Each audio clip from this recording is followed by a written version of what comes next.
नमस्कार, मी विजय साळवी. एबीपी माझाचा विशेष कार्यक्रम 0 ओव्हरमध्ये आपलं स्वागत.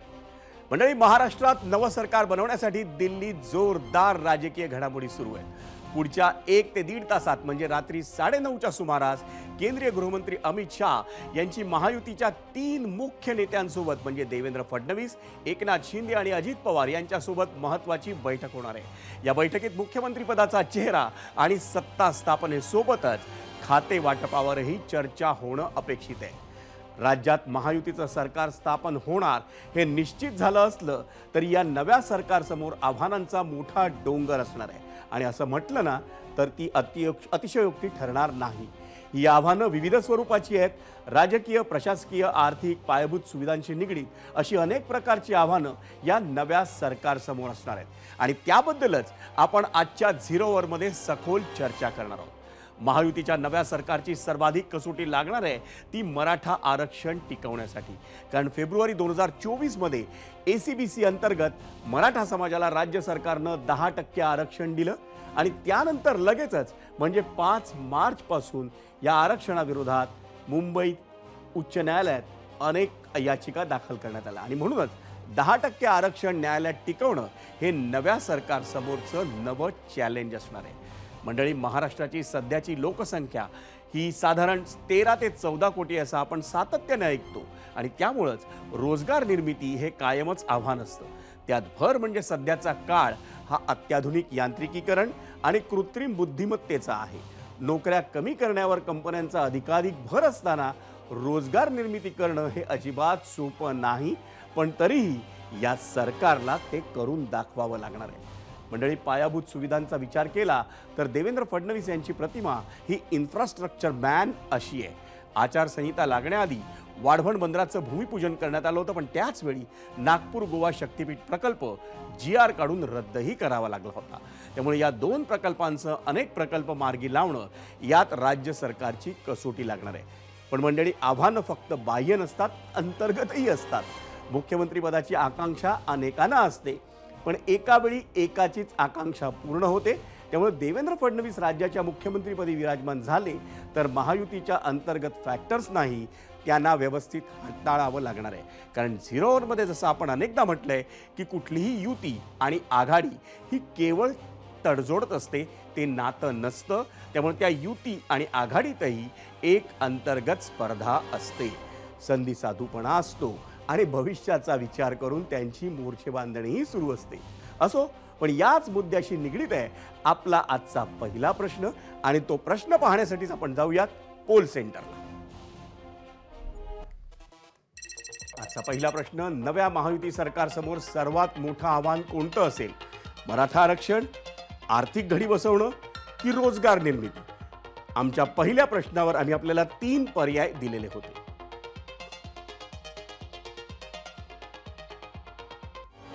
मंडळी, 0 ओव्हरमध्ये आम्ही विचारलेल्या पहिल्या प्रश्नावर सगळ्यात पहिला पर्याय हा मराठा आरक्षण का दिलाय हे जाणून घ्यायचं असेल तर त्यासाठी थोडा रिकॅप सांगतो. मंडळी, दिनांक 29 ऑगस्ट 2023, स्थळ अंतरवाली सराटी. इथं मनोज जरांगे मराठा आरक्षणाच्या मागणीसाठी उपोषणाला बसली. तिसऱ्याच दिवशी म्हणजे 31 ऑगस्टला इथं एक लाठीचार्जची घटना घडते आणि त्याचे पडसाद अवघ्या राज्यभरात उमटतात. त्यानंतर 1 सप्टेंबरपासून सुरू झालेली चळवळ आजही सुरू आहे. त्याच चळवळीतून मनोज जरांगे पाटील नावाचा एक मराठा नेता उदयास आला. तो मराठा तरुणांच्या गळ्यातला ताईत बनला. मराठा आंदोलनात गेल्या वर्षभरात काय काय झालं ते साऱ्या महाराष्ट्राला माहिती आहे. सगळ्यात महत्त्वाचं म्हणजे मराठा आंदोलनानं राज्याच्या राजकारणावर काय काय परिणाम झालेत हे आपण लोकसभा निवडणुकीत अगदी प्रत्यक्ष पाहिलं. आणि मंडळी, सगळ्यात महत्त्वाचं म्हणजे मनोज जरांगे यांचा देवेंद्र फडणवीसांचा रागही पाहिला आणि हे साऱ्या महाराष्ट्रानं अनुभवलंय. त्यामुळे राज्यात देवेंद्र फडणवीस पुन्हा मुख्यमंत्री झाले तर काय काय होऊ शकतं याकडेही महाराष्ट्राचं लक्ष लागलंय.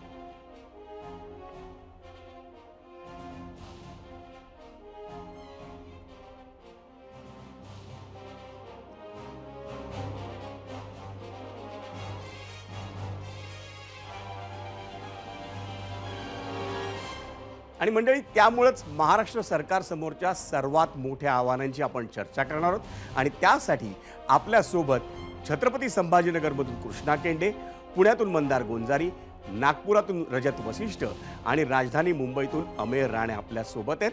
हे चारही जण माझ्या सोबत आहेत आणि या सगळ्यांशी आपण वेगवेगळ्या मुद्द्यांवर चर्चा करणार आहोत. सगळ्यात पहिल्यांदा मला प्रश्न विचारायचा तो कृष्णा केंडेला, कारण साहजिकच आहे कृष्णा केंडेनं गेल्या वर्षभरात सातत्यानं मराठा आरक्षणाचं कव्हरेज केलेलं आहे. मनोज जरांगे पाटलांची जी चळवळ आहे त्याने अतिशय जवळनं पाहिलेली आहे. कृष्णा, तुझ्या दृष्टीनं नवीन येणारं जे सरकार आहे त्या सरकारसाठी मराठा आरक्षणाचा मुद्दा हे किती मोठं आव्हान असणार आहे?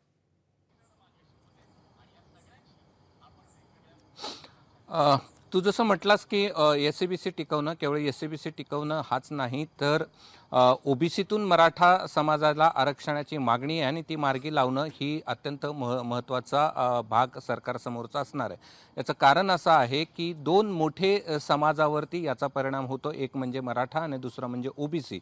ओबीसी समाजाचा विरोध आहे की ओबीसीमधून मराठा समाजाला आरक्षण द्यायला, आणि मराठा समाजाचे नेते मनोज जरांगे पाटील जे आंदोलन करतात ते मात्र ठाम आहेत की ओबीसीमधूनच मराठा समाजाला आरक्षण दिलं पाहिजे. त्यामुळे हे एक मोठा सरकार समोरचं आव्हान असणार आहे. आणि हे यासाठी देखील असेल कारण की जर सरकार बदललं असतं तर सरकार म्हणू शकलं असतं की मागच्या सरकारने काही केलं नाही किंवा त्यांनी जी योग्य पावलं उचलायची ती उचलली नाहीत.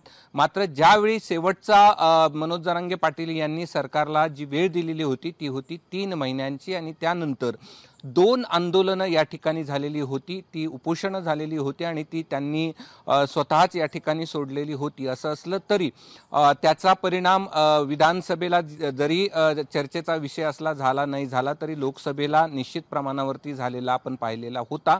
आता या समोरचं जे सरकार समोरचं जे मोठं आव्हान आहे ती मराठा समाजाला आरक्षण देणं आहे. कारण की याच सरकारमध्ये असलेल्या मुख्यमंत्र्यांनी व्यासपीठावर छत्रपती शिवाजी महाराजांची शपथ घेऊन सांगितलेलं होतं की हा आरक्षणाचा प्रश्न मार्गी लावू. आता त्याच मुख्यमंत्री असलेले आणि तेच सरकार पुन्हा एकदा आहे आणि त्यामुळे मोठं आव्हान या ठिकाणी असेल. आणि यासाठी देखील असेल की काही दिवसापूर्वीच मनोज जरांगे पाटील यांनी भूमिका जाहीर केली आहे की पुन्हा एकदा ते आरक्षणाचा लढा साखळी उपोषण, संयुक्तिक उपोषण, एकत्रित उपोषण करून ते या ठिकाणी मार्गी लावणार आहेत. आणि त्यामुळे हे आव्हान निश्चित प्रमाणावरती सरकारसमोर मोठ्या प्रमाणावरती असणार आहे. आणि सरकारने त्यामध्ये वेगवेगळे आयोग नेमलेले होते, वेगवेगळ्या समित्या नेमलेल्या होत्या, हैदराबाद गॅजेटचा अभ्यास या ठिकाणी केलेला होता. आता या सगळ्या संदर्भातनं पुढे नेमकं काय आहे आणि आता ह्या संघर्षाची सुरुवातच निश्चित मराठा समाजाच्या आरक्षणापासून होऊ शकते आणि सरकारसमोरचा सर्वात मोठा प्रश्न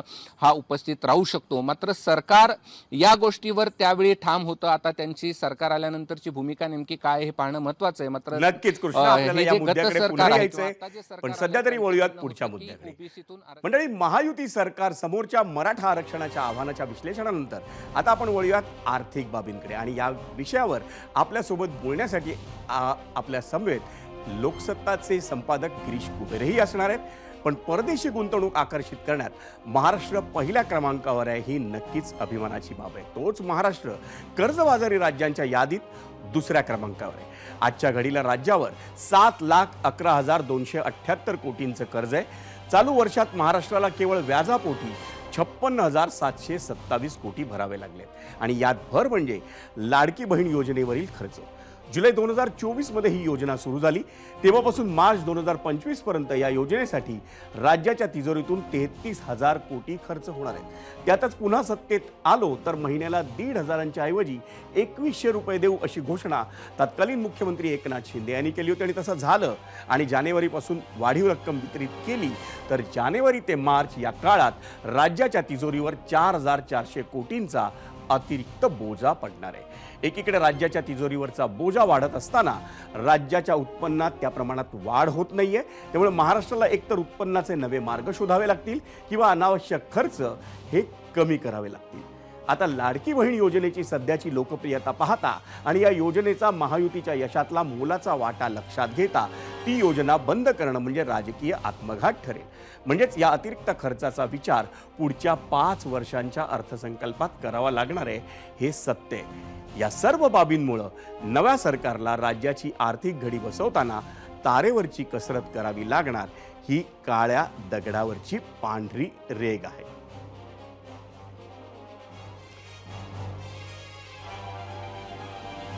आणि मंडळी, महाराष्ट्राच्या राजकीय स्थितीचा आढावा घेण्यासाठी आपल्यासोबत आहे माझाचा प्रतिनिधी अमेय राणे. आपल्याला अमेय राणेशी देखील गप्पा मारायच्यात. अमेय, विधानसभा निवडणुकीसाठी लाडकी बहीण वगैरे योजना अनेक या सरकारनं आधीच्या म्हणजे सांगितल्या होत्या, त्यामुळे साहजिकच सरकारच्या तिजोरीवर बोजा वाढणार आहे.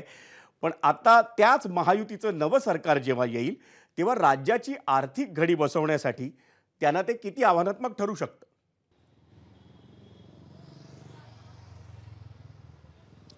नक्कीच विजय, जसं तू सविस्तरपणे सांगितलंस की लाडकी बहीण योजना हीच या विधानसभा निवडणुकीत युती सरकारसाठी जी आहे ती गेम चेंजर ठरली आहे. कोणाचाही दुमत नसेल, कारण की महाविकास आघाडीनं सुद्धा ही गोष्ट स्वतः मान्य केलेली आहे. मात्र आता विचार 3 महिन्याचा नाही आहे की मतदानाच्या पार्श्वभूमीवर तुम्ही राज्यातल्या मतदारांना आकर्षित कराल. आता विचार तुम्हाला पुढच्या 5 वर्षांचा करायचा आहे. त्यामुळे आर्थिक घडी राज्याची कशी नीट बसवायची हे या सरकारपुढचं सर्वात मोठं आव्हान असणार आहे. जर थोडंसं आपण आकडेवारीकडे पाहिलं तर महाराष्ट्राला एकूण 63,000 कोटींची गुंतवणूक करावी लागणार आहे केवळ लाडकी बहीण योजना चालू ठेवण्यासाठी. कारण की राज्यात 9.7 कोटी मतदार आहेत, त्यापैकी 4.7 कोटी या महिला मतदार आहेत आणि त्यात लाडकी बहीण योजनेच्या ज्या लाभार्थी होत्या त्यांची संख्या 2.5 कोटी होती. आता 2100 रुपयेप्रमाणे जे घोषणा केलेली आहे मतदारांना ते त्यांना पूर्ण करावंच लागेल आणि त्यासाठी थोडी नाही तर तब्बल 63,000 कोटी रुपयांची तरतूद या राज्य सरकारला आता करावी लागणार आहे. दुसरीकडे पंतप्रधानांच्याच आर्थिक सल्लागार समितीनं नुकताच एक जो अहवाल सादर केलेला होता त्यात राज्यानं जरी उत्पन्नाच्या बाबतीत सर्वात आपण पुढे असलो तरी गेल्या 10 वर्षात आपण मागे हटलेलो आहे. टोटल आपला जो GDP होता राष्ट्रीय उत्पन्नात तो 15%हून आता 13%वर आलेला आहे. त्यामुळे ही घडी कुठेतरी नीट बसवण्याचं आव्हान या राज्य सरकार पुढे असणार आहे. या व्यतिरिक्त जी अन्य विकास कामं मुंबईसह राज्यभरात सुरू आहेत, म्हणजे दिल्लीला जोडणारे वेगवेगळे कॉरिडॉर असतील, मेट्रोचे विविध प्रकल्प असतील, विविध राज्यातल्या विविध शहरात सुरू असणारे कोस्टल रोड असेल किंवा कोकणातला जो नवीन कोस्टल रोडची घोषणा आहे, अशा विविध योजनांसाठी आपल्याला 2030 पर्यंत थोडं नाही तर 2,73,000 कोटींचं कर्ज हे 2030 पर्यंत आपल्या आर्थिक घडी बसवणं हे फार अतिशय कठीण किंवा जिकिरीचं दिसतंय. पण मंडळी, कोणत्याही राज्याचा गाडा जर हाकायचा असेल तर आर्थिक नियोजन सर्वात महत्त्वाचं ठरतं आणि महाराष्ट्रासारख्या अतिमहत्त्वाच्या राज्यातही हाच मुद्दा महत्त्वाचा ठरतो. म्हणून नव्या सरकारसमोर आर्थिक गणितं नीट बसवण्याची आव्हानं असणारच आहे आणि याच मुद्द्यावर विश्लेषण करण्यासाठी आपल्यासोबत लोकसत्ताचे संपादक गिरीश कुबेर आहेत. अर्थ विषयाचे ते अभ्यासक म्हणून हा सगळा विषय आपण त्यांच्याकडून जाणून घेऊया. गिरीशजी, स्वागत आहे आपलं ABP माझाचा हा खास कार्यक्रम 0 ओव्हरमध्ये. खरं तर नव्या सरकारसमोर आर्थिक आयोजनाचं जे आत्ता आपण अमेयकडनं ऐकलं ते आव्हान किती आहे मोठं असं आपल्याला वाटतं?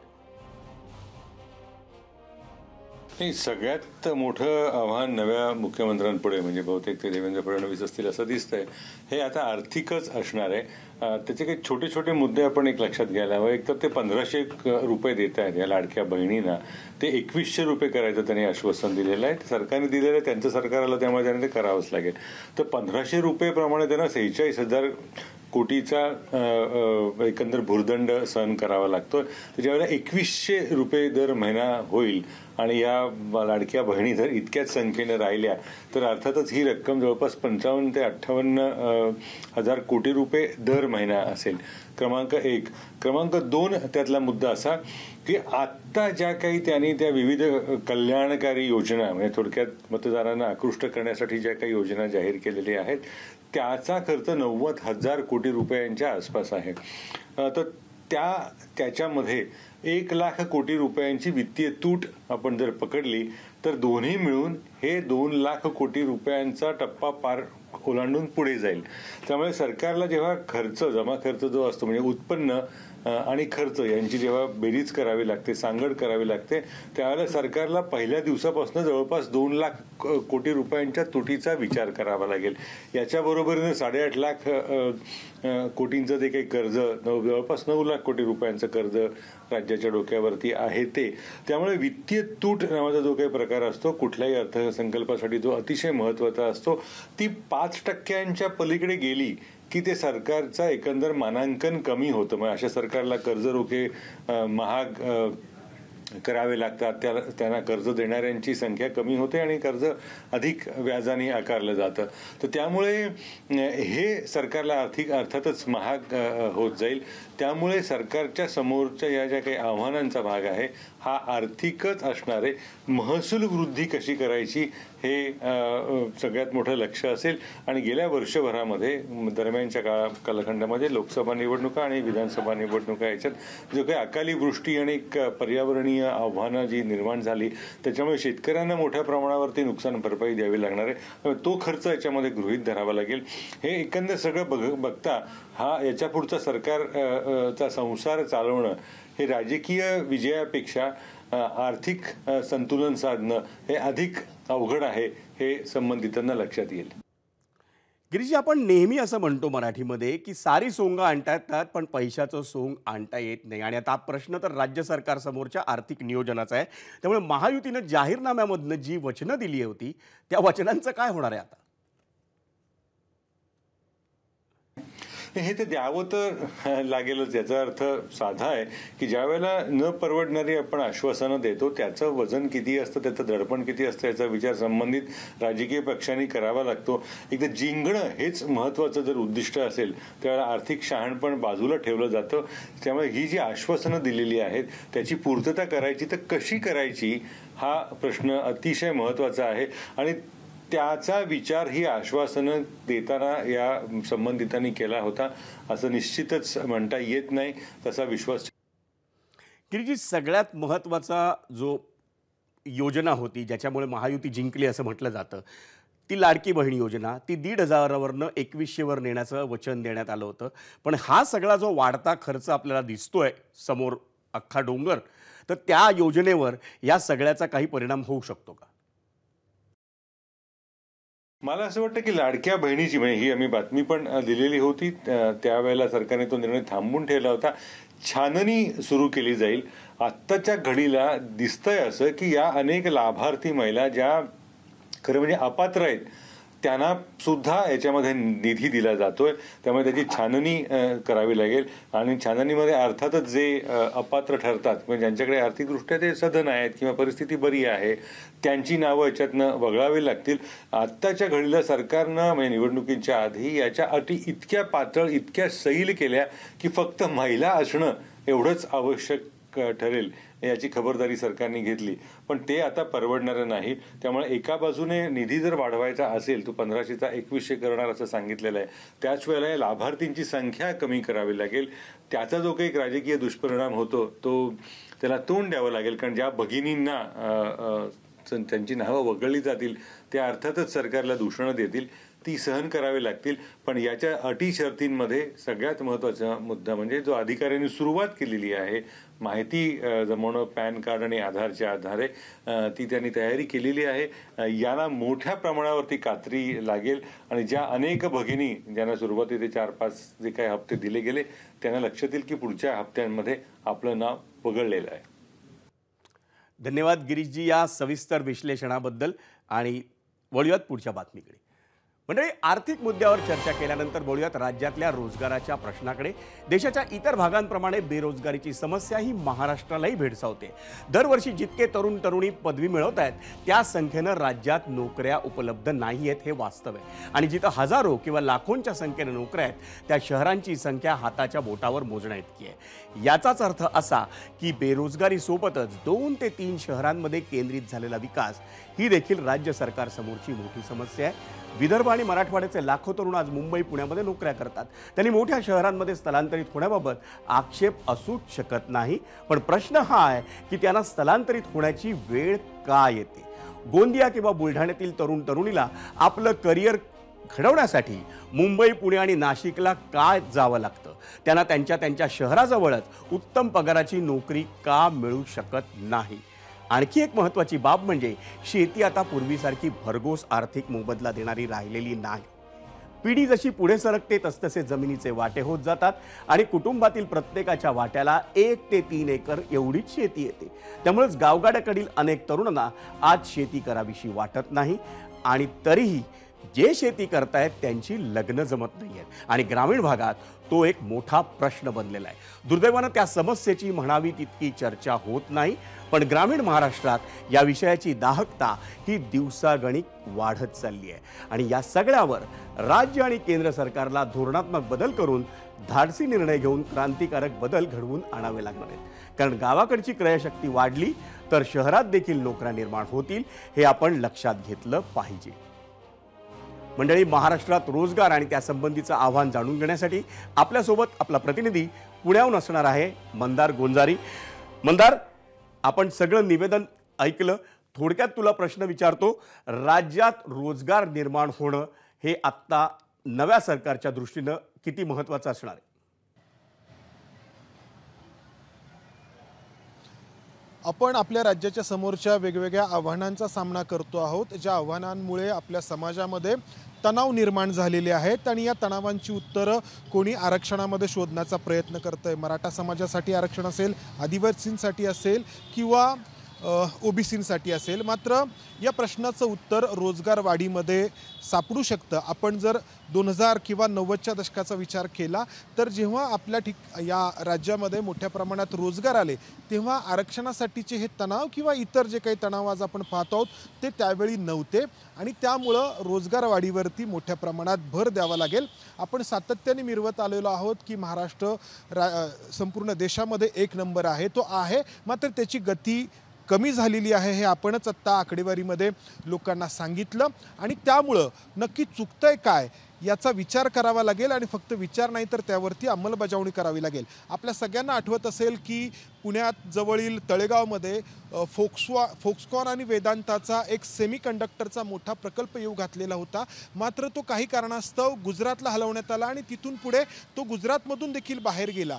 तर हे अपयश होतं। तर हे असं का घडलं? सेमीकंडक्टर ही आज इलेक्ट्रॉनिकमधली एक परवलीचा शब्द बनलेला आहे। इलेक्ट्रॉनिकच्या कोणत्याही वस्तूमध्ये हा सेमीकंडक्टर आवश्यक असतो आणि इतका मोठा प्रकल्प आपल्या देशामध्ये राज्यामध्ये येऊ शकला नाही। दुसरं महत्त्वाचं आहे ते म्हणजे उद्योगांसाठीचं वातावरण। मधल्या काळामध्ये आपण पाहिलं की MIDC मध्ये ज्यांच्यावरती उद्योगस्नेही वातावरण निर्माण करण्याची जबाबदारी आहे तेच वेगवेगळ्या प्रकारे धाडी करत होते, छापे टाकत होते आणि त्यातून एक संशयाचं वातावरण उद्योग जगतामध्ये निर्माण झालं होतं। हे असं वातावरण महाराष्ट्रासारख्या राज्याला, ज्याला मोठी उद्योगाची परंपरा आहे, खचितच भूषणावह नाही।